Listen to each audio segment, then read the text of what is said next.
자, 이번 시간에는 권리의 객체 한번 보겠습니다. 자, 우리 권리의 객체로서 그 물건이라고 나와 있죠. 원래 권리의 객체는 권리의 종류에 따라서 굉장히 다양합니다.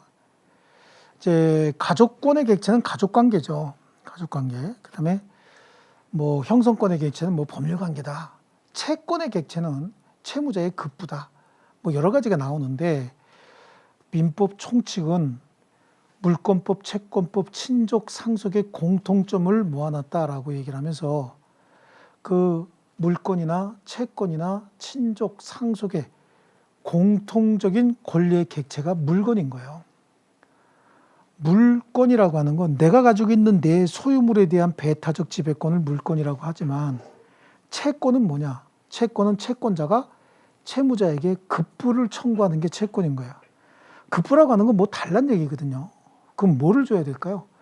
용역을 제공해 달라는 것도 있을 수 있지만 물건, 돈을 달라고 하는 것도 있을 수 있는 거 아닙니까? 그러니까 결국은 채권의 객체에서 가장 핵심적인 내용이 뭐냐면 물건인 거예요. 금전 같은 거.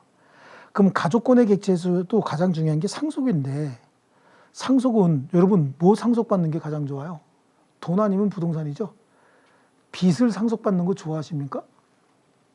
별로 안 좋아하지 않습니까? 그러다 보니까 결국은 물권의 객체에도 물건은 들어가 있고 채권의 객체에도 물건은 들어가 있고요. 가족권의 객체에도 물건은 들어가 있어요.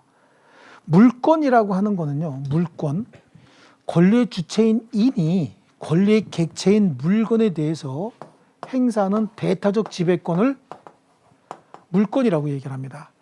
권리의 주체인 인이 권리의 객체인 물건에 대해서 행사하는 지배권입니다. 지배권인데 어떻게 지배하느냐? 배타적으로 직접적으로 지배해서 이 물건으로부터 나오는 이익을 독점하겠다라고 하는 목적의 권리를 물권이라고 얘기를 하는 겁니다. 그래서 물건에 대해서 행사하는 배타적 지배권이다라고 해서 물권이라고 얘기를 해요. 채권은 뭐냐면 채권은 채권자가 있고 채무자가 있다라고 할 때 채무자에게 일정한 급부를 해달라라고 요구하는 급부 청구권을 채권이다 이렇게 얘기합니다. 여기서 급부라고 하는 건 뭐를 적극적으로 해달라, 자기 더 이상 그런 행위는 하지 말아달라, 부작이에요. 나한테 돈 갚아라, 자기죠. 돈 갚아라, 자기. 부작위는 뭐가 있을까? 우리 회사에서 30년 근무하고 퇴직하는 사람이 있어요. 그럼 회사에서 체득한 비밀이 영업상 비밀이나 거래소 많이 알 거 아닙니까? 그러니까 퇴직 후 3년 동안은 동일업종에 근무하지 마라. 이게 부작위죠. 이게 다 일종의 채권이죠. 근데 자기 부작위도 있겠지만 결국은 자기는 뭐야? 나에게 뭘 달란 얘기잖아요. 그럼 나에게 뭘 달란 얘기는 거기는 용역을 제공해 달라는 것도 있을 수 있지만 돈 갚아라. 나한테 돈 받았으니까 부동산 인도해 줘라. 그럼 결국은 여기에도 뭐가 핵심이죠? 물건이 핵심인 거예요, 물건. 자, 상속권 볼게요. 상속을 받는다. 자식들 사이에서 상속을 받으면서 분쟁이 생기는 게 아버지를 어떻게 모실 거냐 가지고 분쟁이 생길까? 왜 네가 더 많이 가졌어가 분쟁일까요? 후자 쪽이죠. 그럼 결국은 상속의 객체도 뭐란 얘기죠? 가장 중요한 게 물건이란 얘기야. 그래서 총칙에서 권리의 객체에 그런 물건을 이렇게 갖다 집어넣은 거지 권리의 객체가 물건만 있는 건 아니에요. 굉장히 다양합니다. 근데 총칙에서는 물건만 규정하고 있고 이 물건의 정의에 관해서 본법에서 물건이라 하면 유체물, 전기, 기타 관리할 수 있는 자연력을 말한다 이렇게 해놨죠. 그럼 유체물도 전기도 기타 관리할 수 있는 자연력도 물건인데 여기서 관리할 수 있는이라고 하는데 밑줄 좀 쳐놓을게요. 관리할 수 있다는 얘기는 배타적 지배가 가능하다 그런 얘기예요. 그러니까 유체물도 전기도 자연력도 관리가 가능해야 된다. 그러면 사람은 관리 대상입니까? 아닙니까? 사람은 관리 대상이 아니에요. 우리가 보통 이제 인사 관리 뭐 이런 거 얘기하는데 인사도 이거 업무 관리인 것이지 사람을 관리하겠다는 뜻은 아니거든요. 그래서 민법상 물건은 유체물, 전기, 기타 관리할 수 있는 자연력이고 이러한 관리할 수 있는 자연력이 신체 또는 신체 일부가 돼서는 안 된다는 얘기예요. 항상 우리 민법상 접근 방식은 사람은 권리의 주체인 것이지 권리의 객체가 될 수는 없습니다. 가끔 이제 민법이 아닌 다른 분야에서 너는 내 거야 그런 얘기 하죠. 너는 내 거야 그래요. 언제 그런 얘기 해보셨나요? 혹시 너는 내 거야 라고 하는 얘기 해보셨나요? 선생님 너는 내 거야 라고 하는 얘기 해보셨어요? 사람한테? 해보셨어요? 배우자님한테 해보셨나요? 아, 결혼 안 하셨나요? 미안합니다. 우리 여기 너는 내 거야 언제 들어보셨나요? 한 번도 안 들어봤나요? 연애 재미없게 하셨나요? 근데 그런 얘기 가끔 하죠. 뭐 연인끼리 너는 내 거야 라고 했을 때 나만 사랑해달라는 얘기지 내 물건이라 그런 뜻은 아니죠. 그죠? 여기도 미혼이죠. 뭐 미혼이 너무 많네. 좋습니다. 어쨌든 사람은 인체나 그 신체의 일부는 권리의 주체가 돼야지 객체가 될 수는 없어요. 근데 이런 경우 있습니다. 이제 가끔 의심하는데 제가 쓰고 있는 머리에 가발 있죠, 이거? 예. 이거 쓰고 있을 동안 신체의 일부예요. 근데 이게 벗으면 어떻게 됩니까? 이건 물건이 되는 겁니다. 근데 실제로는 가발 아닙니다. 근데 가끔 그냥 제가 얘기를 하는데, 얼마 전에는 그 가발 어디서 하셨냐고, 너무 자연스럽다고 하시는 분도 있으셨어요. 근데, 아니면 뭐 의수, 의족 이런 거 있잖아요. 이런 것들도 몸에 붙어 있을 때는 제가 쓰고 있는 안경 있잖아요. 이 안경도 쓰고 있을 때는 신체 일부라고 봐요. 근데 벗어놓으면 이제 물건이 되는 거죠. 뭐 이런 작용은 있습니다. 우리 몸에 흐르는 혈액이 있죠. 이것도 신체 일부입니다. 근데 혹시 헌혈하기 위해서 한 봉지 꺼내놓잖아요. 그럼 그 물건이 돼요. 그럼 내 겁니다. 내 몸에서 꺼낸 거니까. 그러니까 내가 이걸 어떻게 하는 거죠?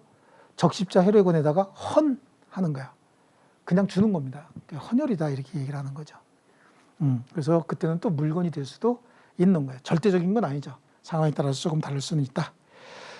하지만 원칙적으로 신체나 그 일부는 뭐가 된다? 권리의 주체지 객체가 될 수가 없다. 이렇게 하시고요. 하고요. 자, 그 다음에 보면 이제 물건 중에 가장 중요한 부동산이 나오죠. 찾으셨습니까? 149페이지에 부동산, 동산 나와요. 제 99조에 보니까 토지 및 그 정착물은 부동산이고 부동산 이외의 물건은 모두 다 동산이다. 그러니까 우리 민법상 물건의 종류는 딱 두 개입니다. 부동산 아니면 동산인 거예요. 부동산은 여러분 제일 먼저 떠오르는 부동산이 뭐예요? 토지. 땅이죠, 땅.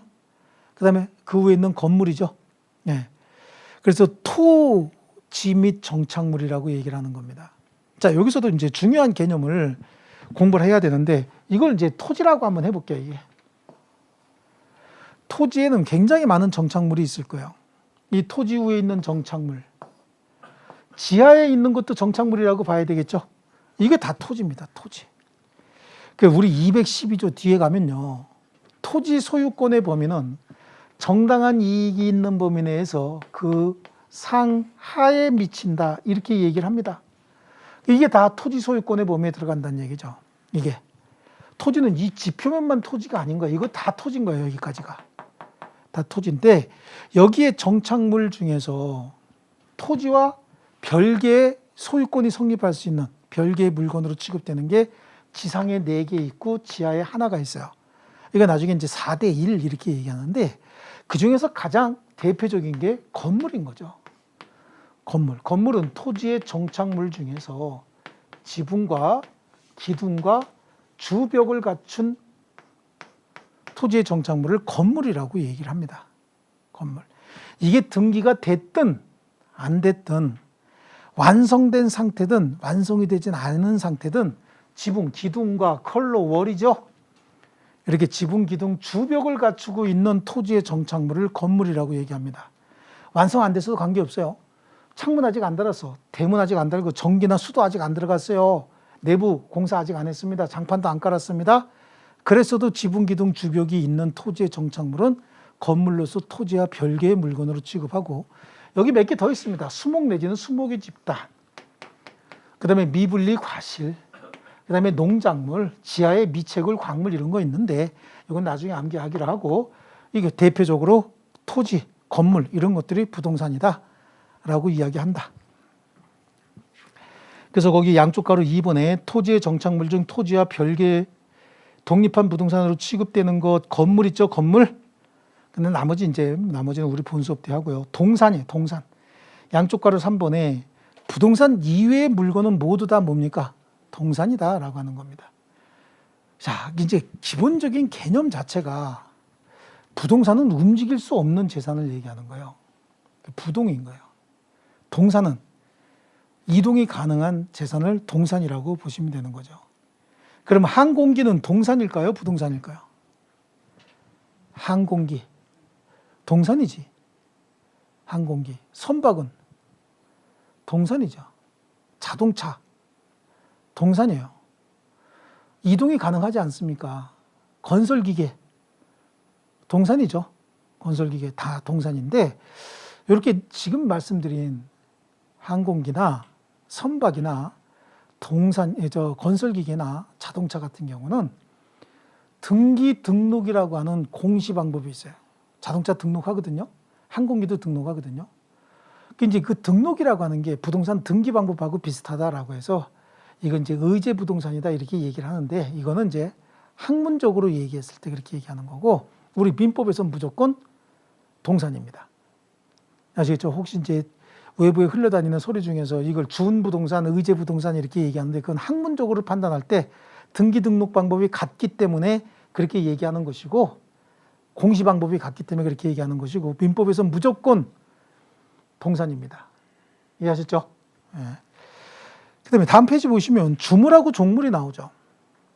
아니, 물건의 종류는 부동산 아니면 동산이라고 얘기했는데 무슨 또 주물, 종물이 나오냐라고 하는데, 그 부동산과 동산이 어떻게 상호작용하느냐에 따라서 주된 역할을 하면 주물, 종된 역할을 하면 종물 이렇게 얘기를 합니다.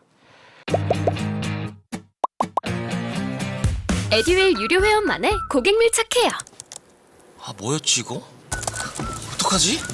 자, 제가 도와드릴게요. 누구세요? 저 애들 학습 매니저인데요. 이거 좀. 자, 일로 오세요. 자, 언제든 필요하시면 연락 주세요. 언제든지요? 아, 언제든지. 감사합니다. 밀착 케어 받아가며 합격하는 혜택. 오직 에듀윌 유료 회원에게만. 에듀윌. 아들, 엄마 그런 거 아니야. 공부하시죠. 네.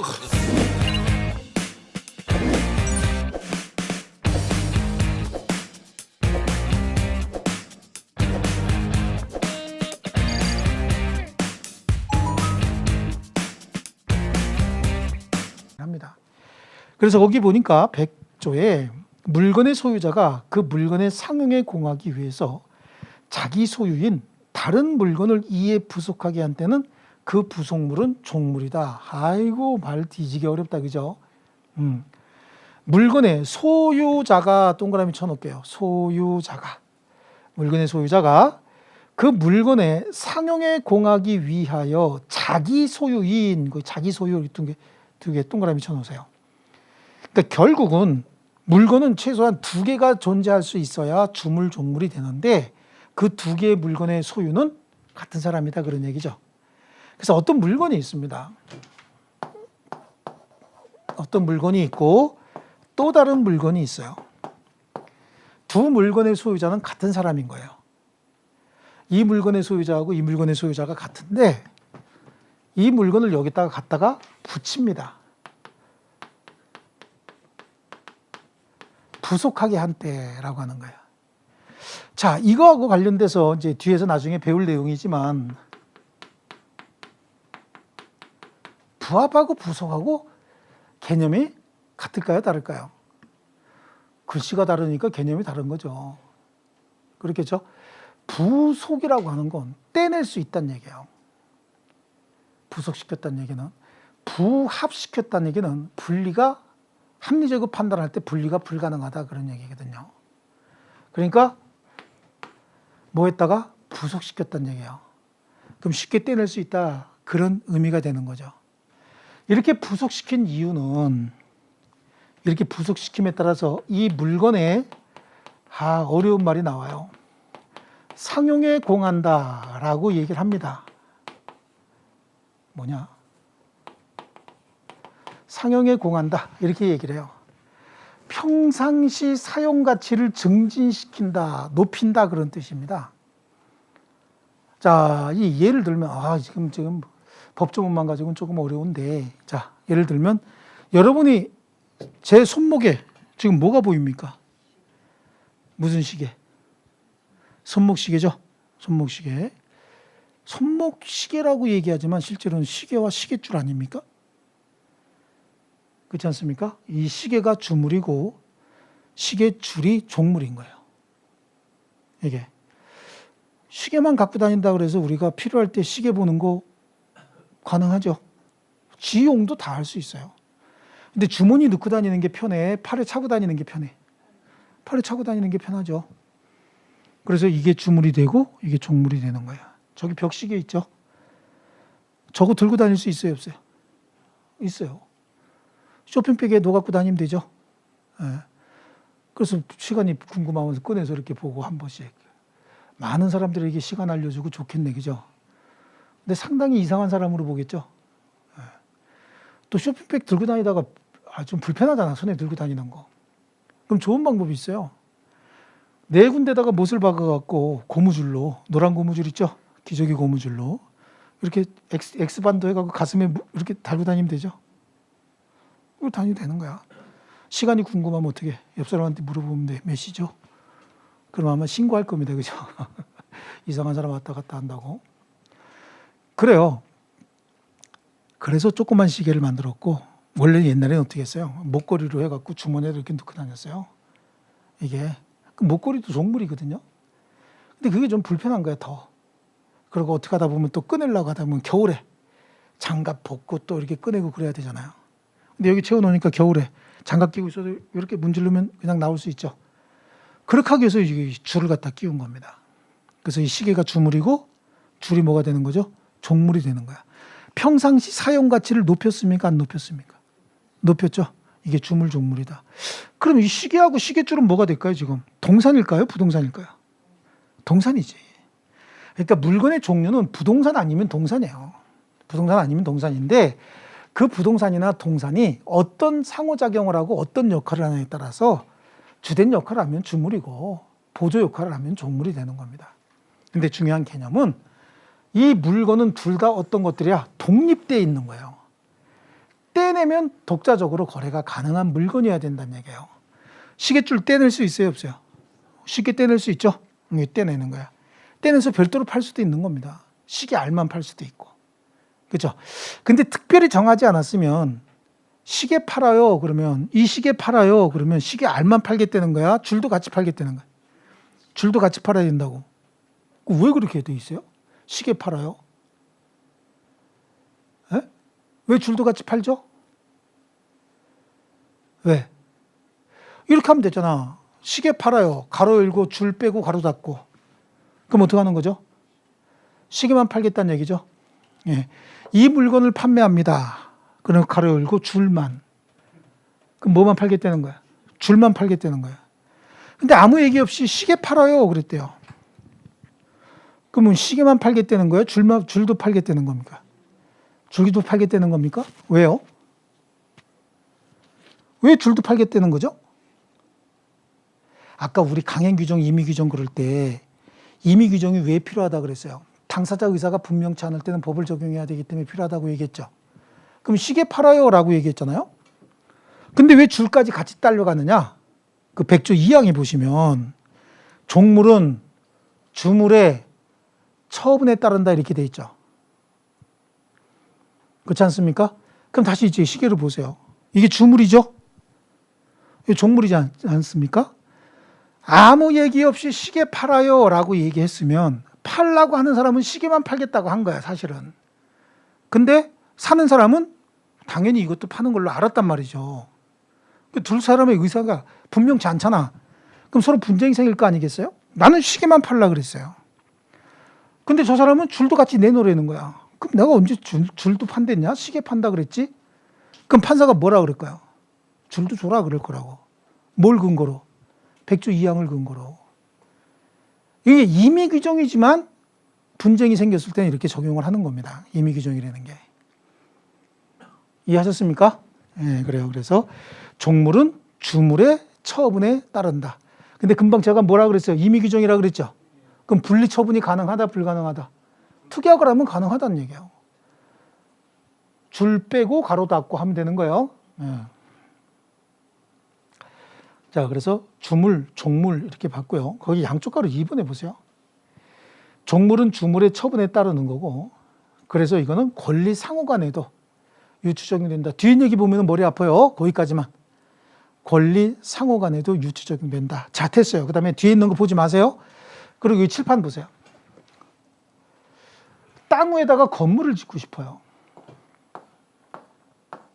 을이야, 을이. 땅에다가 건물을 짓고 싶은데 가장 좋은 건 이 땅을 사는 게 가장 좋아요. 근데 땅 살 돈은 없네. 그래서 빌렸네. 땅을 갑한테 을이 빌렸어요. 빌렸으면 임차했다는 얘기죠. 임차인이야. 토지 임차인이 건물까지 지었어요. 원래 토지 소유권 갖고 건물 지으면 가장 좋지만 임차권이나 아니면 뭘로 가지고도 가능해요? 지상권, 임차권이라고 할게. 임차권이나 지상권 가지고도 건물 지을 수 있습니다. 그럼 이 임차권이나 지상권을 을이 가지고 있는 이유는 건물 소유를 목적으로 하고 있는 거죠. 그러면 어떤 게 주된 권리야? 이게 주된 권리고, 이 토지에 대한 사용권 있잖아. 이건 종된 권리예요. 아무 얘기 없이 건물을 팔았다. 병이 샀대요. 아무 얘기 없이. 그러면 건물의 소유권만 병이 취득하는 것이 아니라 토지 사용권도 병이 취득을 한다고. 그 근거가 어디 있느냐? 아유, 그럴 거 아니야. 을은 내가 무슨 건물만 판다 그랬지 토지 사용권은 내가 왜 팔어? 그 얘기 한마디도 없었다니까. 그래도 분쟁이 생기면 판사가 주라 그런다고. 왜요? 100조 2항을 근거로 해서 종물은 주물의 처분에 따르기 때문에 주된 권리가 양도가 되면 종된 권리도 같이 양도가 된다. 이게 우리 판례의 태도인 거예요. 그래서 주물, 종물에 관한 민법제 100조 2항은 권리 상호간에도 그대로 준용이 된다. 이렇게 얘기를 하는 겁니다. 임의규정이 언제 적용되는지 느낌이 있으시죠? 네, 좋습니다. 자, 그 다음에 원물 과실입니다. 원물 과실. 원물은 뭐고 과실은 또 뭐냐? 그러면 이 주물, 종물도 결국은 부동산 아니면 동산이라 그랬지 않습니까? 이 원물 과실도 마찬가지야. 부동산 아니면 동산 중에 어떤 물건이 있고 이 물건으로부터 발생하는 또 다른 물건이 있는데 이것도 독립된 물건이어야 되거든요. 여기서부터 발생하는 물건이에요. 여기서부터 생겨나는 물건인데 그 물건이 경제적 이익을 갖는 물건인 거죠. 여기서 파생돼서 나오는 경제적 이익을 갖는 물건. 이걸 원물이라고 하고 이걸 과실이라고 얘기를 하는 거예요. 과실은 이제 나무에서 사과나무에서 사과가 열렸다. 그 과실 아닙니까? 하지만 강아지가 새끼를 낳았다라고 해도 그 새끼도 과실, 송아지 낳았다. 이게 다 과실입니다. 아시겠죠? 예, 다 과실이 되는 것들이죠. 이것도 독립된 물건이어야 되는 거예요. 자, 송아지를 낳았다? 그러면 소 팔면 송아지 같이 팝니까? 아니잖아, 이거. 독립된 물건이란 말이죠. 주물종물 관계가 아니고 원물이고 과실이란 말이에요. 이때 이 과실의 종류는 천연과실이 있고 법정과실이 있다라고 하는데 여기서 얘기하는 이 법정 이런 건 법률 규정을 얘기하는 거예요. 천연과실은 원래 그 용법 자체가 과실일 수밖에 없는 거. 아까 얘기했듯이 소가 새끼를 낳답니다. 닭이 알을 낳대요. 그럼 그것들을 다 천연과실이라고 얘기해. 과일나무에서 열매가 맺혔다.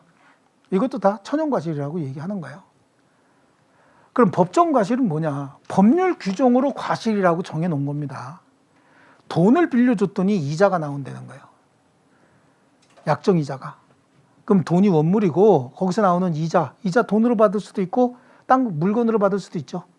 이것들이 다 뭐가 되는 거죠? 과실이 되는 겁니다. 집이 두 채가 있대요. 그중에서 한 채를 임대차 줬네. 그럼 매월 월세가 나올 수도 있잖아요. 그 나오는 그 월세가 뭐가 되는가? 과실이 되는 거예요. 매월 나오는 월세가. 아시겠죠? 중요한 개념은 이것도 물건이어야 되는 거고 이것도 물건이어야 되는 거예요. 둘 중에 하나라도 물건이 아니면 무조건 원물 과실관계가 될 수가 없습니다. 직장 다니면서 시험 합격하기가 쉽지 않아요. 혼자 공부하면 물어볼 데도 없고 에듀윌 유료 회원은 평일 야간에도 심지어 주말에도 밀착 관리를 해주니까 의지가 많이 됐어요. 에듀윌은 합격의 지름길입니다. 여러분이 좀 헷갈리는 거 하나가 있어요. 조금 아까 집이 두 채가 있으니까 하나를 임대 줬다고 했죠. 그럼 집은 물건 아닙니까? 아파트? 아파트라고 해요. 거기서 월세 나온다. 금전도 물건이에요. 그렇죠? 근데 주식을 갖고 있었더니 주식 배당금이 나오더라라고 하는 거예요. 그럼 주식은 물건인가요? 물건이 아닌 거야. 주권이라고 해서 권리인 거야, 권리. 둘 다 물건이래야만 원물이다, 과실이다 이렇게 얘기하는데 권리에서 나온 금전은 그러면 원물과 과실 관계가 아니겠죠? 그렇겠죠? 우리가 노무를 제공했더니 월급을 받았다는 거야. 그러니까 노무를 제공해서 월급을 금전으로 받았어요. 그럼 이건 물건 맞잖아. 근데 우리가 제공한 노무를 물건이라고 할 수 있어요? 사람은 항상 권리의 주체지 권리 객체가 아니라고 얘기를 했죠. 예. 와, 저놈 저거 물건인데? 이렇게 얘기했대요. 그렇다는 얘기는 저는 뭔가 큰일 할 놈이다 그런 뜻이지 진짜 저놈은 물건이다. 내가 가져야지 그거 될 수가 없다 그런 얘기죠. 예. 그래서 둘 다 물건이어야 한다. 그래서 노무를 제공하고 받는 임금이라든지 아니면 특허권도 권리죠. 특허권 사용료가 나왔다든지 그다음에 무슨 주식 배당금이 나왔다든지 이런 것들은 원물 과실 관계가 아니다. 이제 천연과실은 원물로부터 분리될 당시에 수취할 권리자에게 속하고 법정과실은 권리의 존속기간 일수 비율로 취득한다라고 하는 법조문은 복잡합니다. 지금 우리 개념만 잡는 거야. 그래서 원물과 과실의 개념, 이런 개념을 좀 정리하시면, 그럼 우리 민법상 물건은 어떻게 구분하고 있느냐? 부동산과 동산, 주물과 종물, 원물과 과실.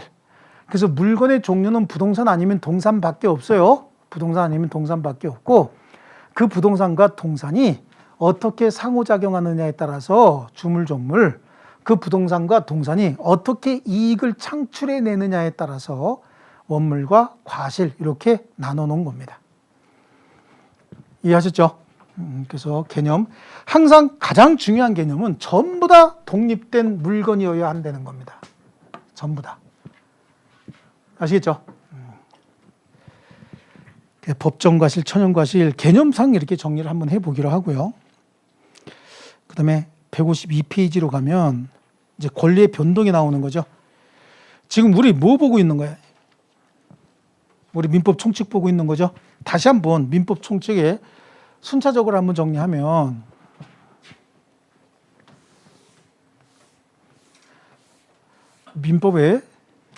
민법은 총칙,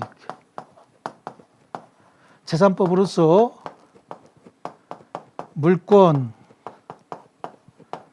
채권, 친족, 상속 이렇게 5개 편으로 구성이 되어 있다고 말씀을 드렸죠. 자, 사실은 전체적으로 이게 이제 강론이고 이게 총론이라는 뜻인 거예요. 이게 총칙은 통칙과 권리 이렇게 나눠져 있고, 권리는 권리의 주체, 자연인, 법인이 있다고 했고, 권리의 객체, 권리 행사의 대상으로서 다양한 권리의 객체가 존재하지만 민법 총칙에는 권리의 객체로서 물건만 규정하고 있다라고 말씀을 드렸고, 권리의 변동, 권리의 변동은 권리가 발생, 변경, 소멸하는 걸 얘기하는 거예요. 권리자 입장에서는 권리를 취득하는 게 권리의 발생이죠. 그리고 내 권리를 다른 사람에게 돈 받고 이동시키는 거, 그걸 변경이라고 하고, 그래서 이동시키고 나면 권리가 소멸하는 거 아닙니까? 그래서 이거의 권리의 발생, 변경, 소멸 이렇게 얘기를 하는데, 권리 자체가 생물체가 아니잖아요. 그러니까 권리가 변동이 되려면 뭔가가 원인을 제공해 줘야 되는 거죠. 이 원인에 의해서 나타난 결과가 권리의 변동, 즉 발생, 변경, 소멸로 나타나는 겁니다. 이 권리 변동의 원인을 두 가지로 나눌 수가 있어요. 이걸 뭐라고 얘기하냐면 법률 행위. 법률 행위는 아까 우리 간단하게 두 글자로 말씀을 드렸는데 뭐라고 이해하시자 그랬죠? 계약이라고 이해하시자고. 계약. 계약은 딴 거 아니야. 합의 약속. 그냥 이게 계약인 거야. 합의 약속. 그럼 계약은 반드시 서면에 해야 됩니까? 약속을 무슨 서면으로 해? 서면으로 하는 이유는 나중에 상대방이 뭔가 다른 주장을 했을 때 입증 자료 만들기 위해서 서면을 하는 거예요. 근데 서면에다가 뭔가 입증 자료를 만들면서 보면 두리뭉실하게 써놓는 사람들이 있어요. 또 이거 계약 진짜 잘못하는 거야. 계약할 때는 서면에다가 쓴다. 그럼 기왕이면 문구도 확실하게 해석까지 가로 붙여 놓으면서 해석까지 확실하게 정해놓고, 아니면 계약서 작성하는 과정을 요즘에 휴대폰 다 녹음 기능이 있지 않습니까? 휴대폰 가지고 다 녹음시키고 이러면서 그 과정을 증거로 잡는 게 좋아요. 서면으로 한다고 해서 효력이 더 확실한 것도 아닌 거야. 서면으로 하든 구두로 하든 효과는 똑같습니다. 근데 증거자료 확보가 서면이 훨씬 더 쉽죠. 그래서 서면을 좋아하는 겁니다. 근데 합의 약속, 이게 이제 법률행위고, 법률행위는 안 했지만 법률행위 이외에도 권리가 변동되는 경우가 있는데 이거는 법률 규정에 의한 것이다 라고 얘기했어요. 불법행위하면 손해배상 청구권이라고 하는 권리가 생기죠. 그렇지 않습니까? 부모님이 돌아가시고 나면 상속권이라고 하는 권리가 생기지 않습니까? 이런 것들은 다 법률 규정에 정해져 있는 거예요. 그래서 가장 핵심적인 게 이거고요. 얘네들을 뭐라고 부르냐면 법률 요건이라고 얘기를 해요. 아까 잠깐 얘기했지만. 그래서 이제 이거에 관해서 공부를 해야 되는데 가장 중요한 게 이거거든요. 이 법률행위는 뭐에 의해서 이루어지냐. 아까 계약은 청약을 하면 상대방이 승낙까지 해야지만 계약이 이루어진다고 얘기했죠. 그러면 청약이나 승낙이라고 하는 건 뭐라고 부르냐면 의사표시라고 불러요. 그럼 의사표시와 법률행위는 같은 개념이냐? 아니라는 거예요. 그럼 이제 좀 더 구체적으로 아까 그 커피 가지고 얘기했잖아요. 커피 전문점에 이렇게 갔더니 커피 전문점에 아이스 아메리카노가 2,500원 이렇게 돼 있어요. 근데 되게 먹고 싶어. 근데 1,500원밖에 없네, 주머니에. 그럼 가갖고 아저씨 저 아이스 아메리카노 1,500원에 줄 수 없나요? 그 얘기했더니 그 아저씨가 아유 또 거지 와가지고 또 알았어 임마 1,500원에 줄게. 그리고 줬대는 겁니다. 그럼 1,500원에 청약을 했고 그에 따라서 1,500원에 승낙을 했죠. 그럼 계약이 성립한 거 아닙니까? 그런데 1,500원에 주시면 안 돼요. 그랬더니 아저씨가 야 1,500원 안 돼. 딴 데 가. 재수없어. 라고 얘기했대요. 그럼 1,500원에 청약을 했는데 승낙은 있었던 거예요? 없었던 거예요? 그렇죠. 거절해버렸죠. 결국은 두 사람의 의사표시가 있긴 있었네.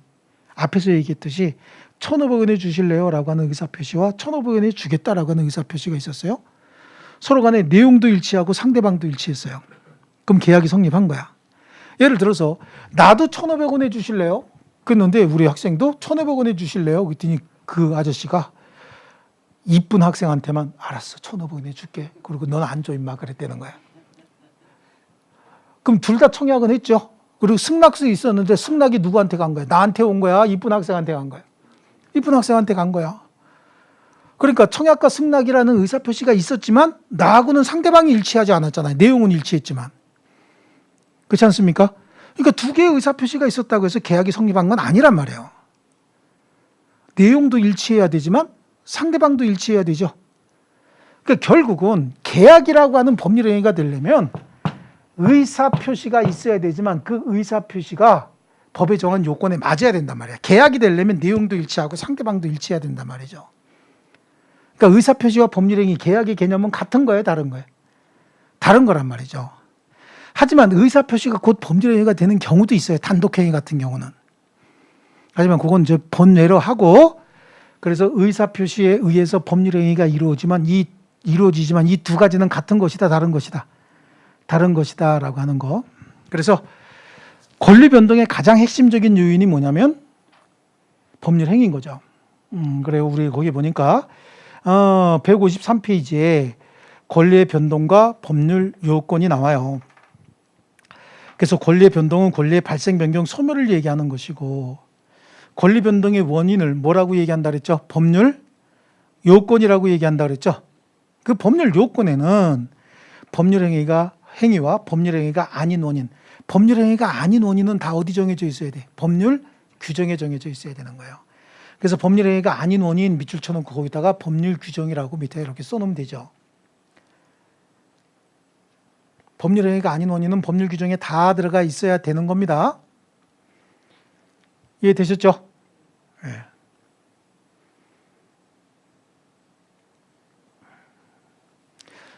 저 삼각형 위에 있는 화살표 보이시죠?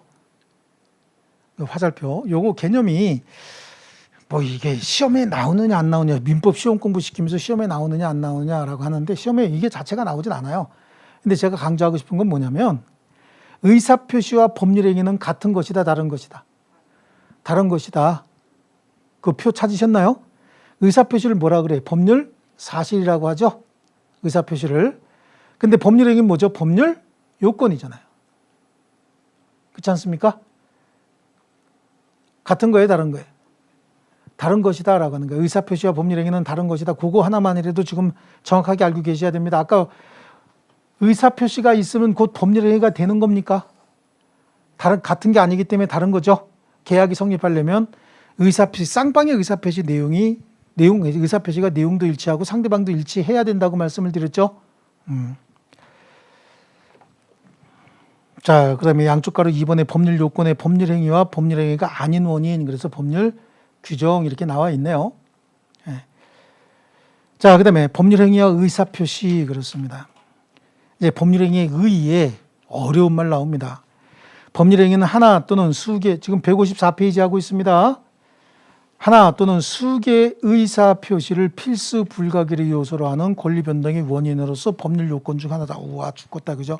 무슨 소리인지 모르겠다. 그냥 넘어가셔도 관계없습니다. 뭔 소리인지 모르지만. 자, 이 법률 행위는 그냥 제가 말씀드린 것처럼 뭐가 있어야 된다 그랬어요? 의사표시가. 그럼 의사표시가 없는 법률 행위는 있을 수가 없죠.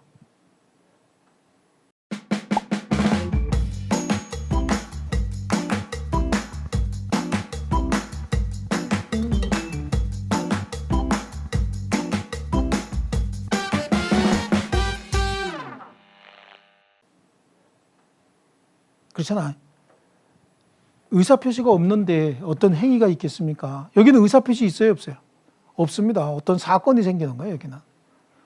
의사표시가 아니라 사망이라고 하는 사건, 부당이득이라고 하는 사건이 생기는 겁니다. 아시겠죠? 자, 좋습니다. 그러면 법률행위가 되려면 일단 성립해야 되는데, 그럼 법률행위가 성립하려면 뭐가 있어야 된다 그랬죠? 계속해서 의사표시.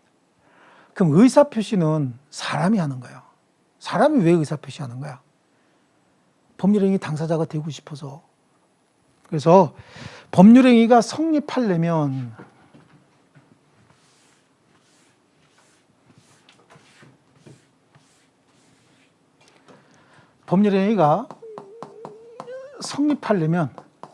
반드시 있어야 되는 게 뭐라 그랬죠? 의사표시인 거죠.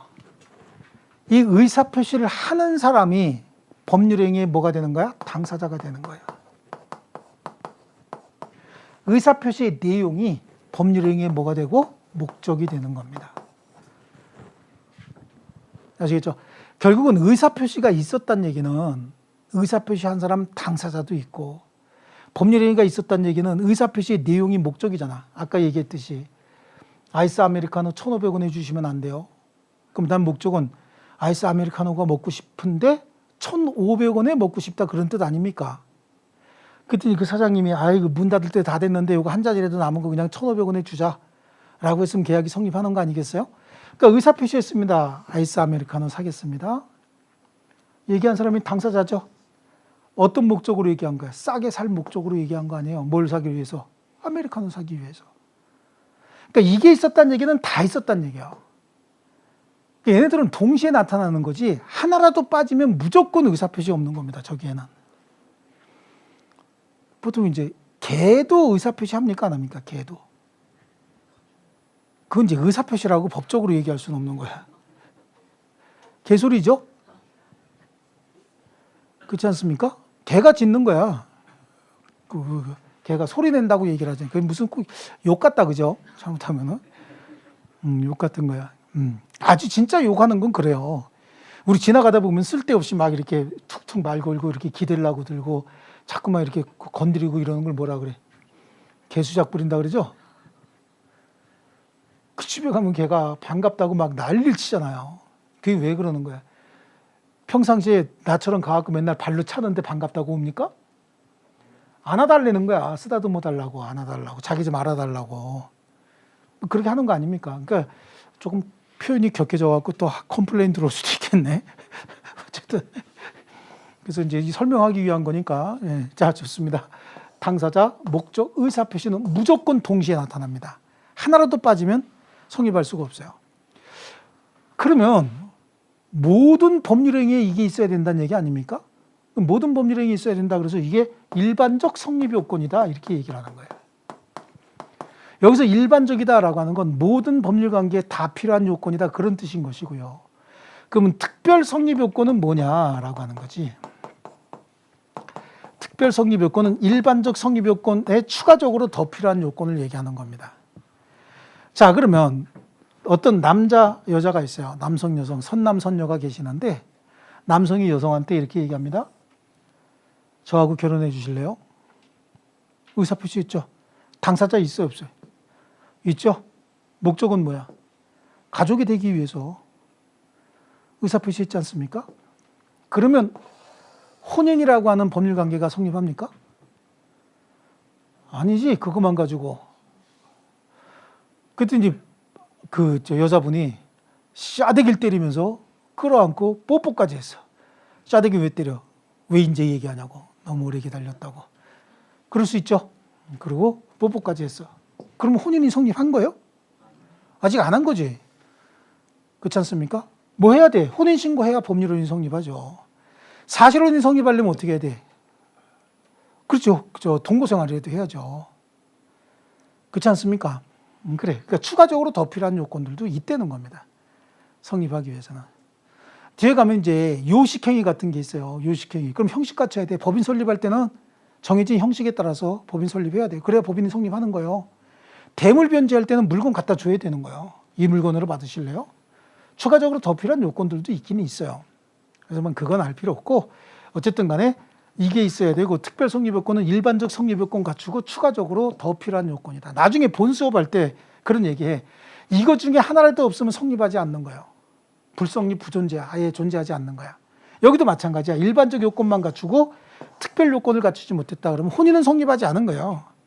둘이 암만 사이좋게 팔짱 끼고 다니고 요즘에 자기야 뭐 어쩌고 그러고 다녀도 혼인신고 안 하면 법률로는 성립할 수가 없는 거예요. 이해하시겠죠? 자, 그럼 성립했으면 효력이 발생해야 되겠죠? 효력 발생해야 되는데 성립하고 난 다음에 효력 발생 요건 그러면 당사자는 어떤 상태여야 되느냐? 당사자는 능력이 있어야 된다라고 하는 거예요.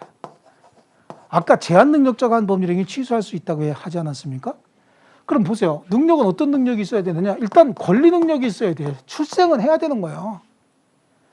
뱃속에 있는 태아는 5개 법률관계에 있었으면 권리 능력을 갖는다고 했잖아요. 출생하지 않았기 때문에 그래요. 그럼 태아가 5개 이외의 법률관계를 태아가 할 수 있어요, 없어요? 했다 하더라도 그건 효력이 발생하지 않는단 말이에요. 그러니까 이게 성립요건이라고 한다면 이건 무슨 요건이죠? 효력 발생 요건이다. 당사자는 능력이 있어야 돼요. 권리 능력, 의사 능력.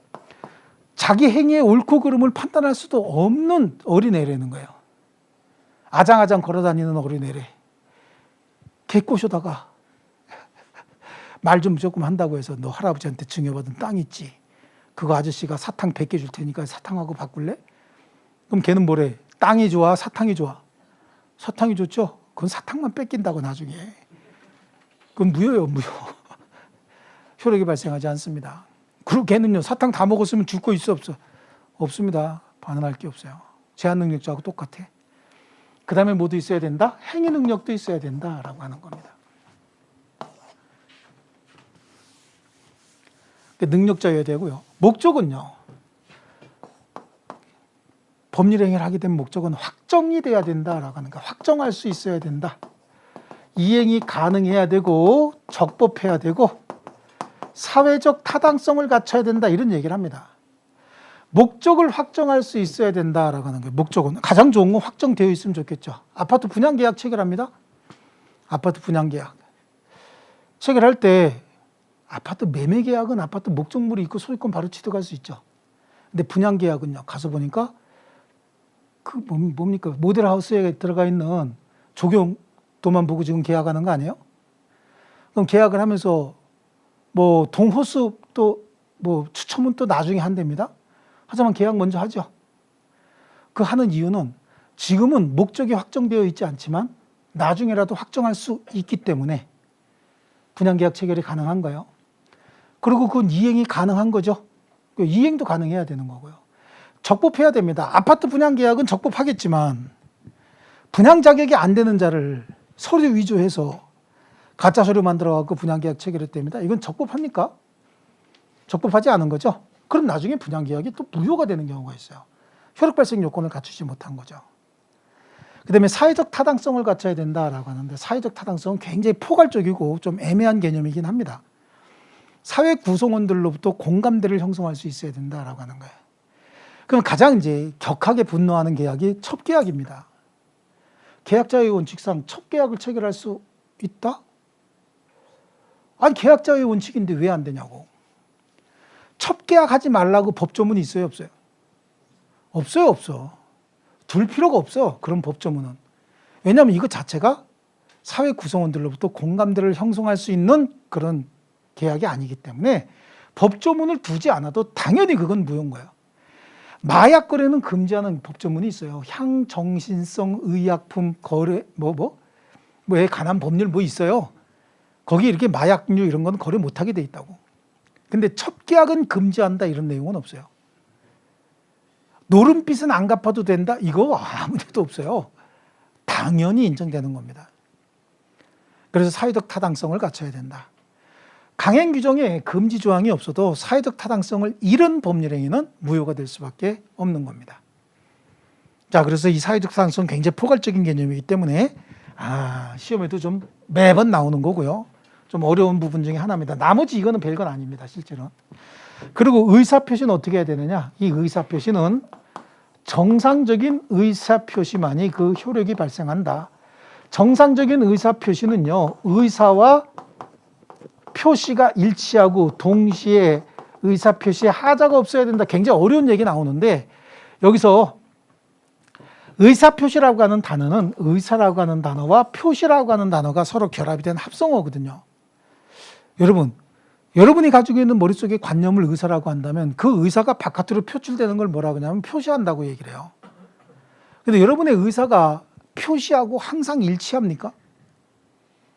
대부분 일치하지만 일치하지 않는 경우도 있어요. 자기가 의도했던 생각 말고 다른 쪽으로 얘기하는 경우도 있어요. 왜? 상대방 상처받을까 봐. 제가 전에 한번 저 대방학원에 강의 가려고 전철을 탔는데 옆에 자리가 생겼더라고. 한 2, 3년 됐어요. 그제 자리 잘 안 생기거든요. 저는 전철 타면. 낼름 앉았어요. 낼름 앉았는데 옆에 애기 엄마가 애기를 하나 데리고 있는데 그냥 이렇게 휴대폰 보면서 뭔가 공부하고 있는데 그 건너편에도 아주머니 한 분 앉아 계신 것 같아요. 그러더니 그 애기를 한테 애기 이렇게 하는데 그 옆에 있는 아주머니가 그러더라고. 아들이요? 그랬더니 그 애기 엄마가 아니요, 딸이에요. 그렇게 얘기하더라고. 근데 그 아주머니가 굉장히 당황한 듯한 목소리인 거죠. 어이? 그랬더니 가만히 있다가 한 2, 3초 정도 정적이 흐르다가 크면 이쁘겠다 이렇게 얘기하는 거예요. 그 아주머니가 물어본 이유는 아들이냐? 장군감이다. 내가 봐도 장군감이더라고. 그래서 그 아주머니가 아들이요? 그랬을 때 아니요, 딸이에요 라고 할 때 저도 이렇게 슬쩍 봤어요. 봤는데 이런 느낌 있잖아요. 근데 하여튼 장군감이더라고, 애기가. 그래, 그 아주머니는 칭찬하려고 그랬다고. 아들이요? 네. 그러면, 그 녀석 장군감이네. 큰일 하겠네. 이렇게 얘기를 해야 되는데, 딸이라는데 어떻게 장군이라고 얘기하냐고. 그러니까 자기가 의도했던 표시, 생각과 다른 내용으로 표시했죠? 왜? 그럴 수도 있거든요. 자, 그래요. 그래. 정상적인 의사표시는 이렇게 자기 의도했던 의도와 표시도 일치하고 또 하자도 없어야 된다는 얘기는 외부에 압박 같은 거 없이 사기당해서 뭐 잘못된 의사결정을 한다? 이걸 하자 있다고 얘기하거든요. 이게 정상적인 의사표시여야 한다 라고 하는 거고, 그러면 특별 효력 발생 요건은 여기도 일반적 효력 발생 요건 가지고 추가적으로 더 필요한 요건이에요. 효력 발생 요건도 여기도 특별 효력 발생 요건이 있는데, 특별 효력 발생 요건은 일반적 효력 발생 요건 갖추고 추가적으로 더 필요한 요건이다 라고 해서 이런 개념만 자꾸 넘어갈게요. 자, 그래 그 지금 책에 있는 내용 굉장히 좀 복잡합니다. 복잡한데 여기 성립 요건에 일반적 성립 요건, 당사자 목적, 의사표시 모두 있어야 된다. 특별 성립 요건 이제 암기 사항이니까 일반적 성립 요건 갖추고 추가적으로 더 필요한 것이다라고 하는 정도만 아시고, 효력 발생 요건에 당사자 능력이 있어야 되고, 목적, 확정 가능, 적법, 사회적 타당성, 의사표시가 일치하고 의사표시 하자가 없을 걸, 그걸 밑줄을 쭉 치면 정상적인 의사표시 이렇게 얘기하면 되죠. 특별 효력 발생 요건도 일반적 효력 발생 요건 갖추고 추가적으로 더 필요한 요건이다. 자, 그래서 추가적인 설명이 지금 3번의 법률행위 목적이다라고 하는 거고요. 확정 가능, 적법, 사회적 타당성 이렇게 얘기하고 있죠. 거기서 추가적으로 봐야 될 건 뭐밖에 없다? 사회적 타당성밖에 없어요. 그럼 155페이지로 한번 가보세요. 법률행위 목적의 사회적 타당성이라고 나오죠. 103조부터 나오는데 여긴 좀 쉬었다 할게요.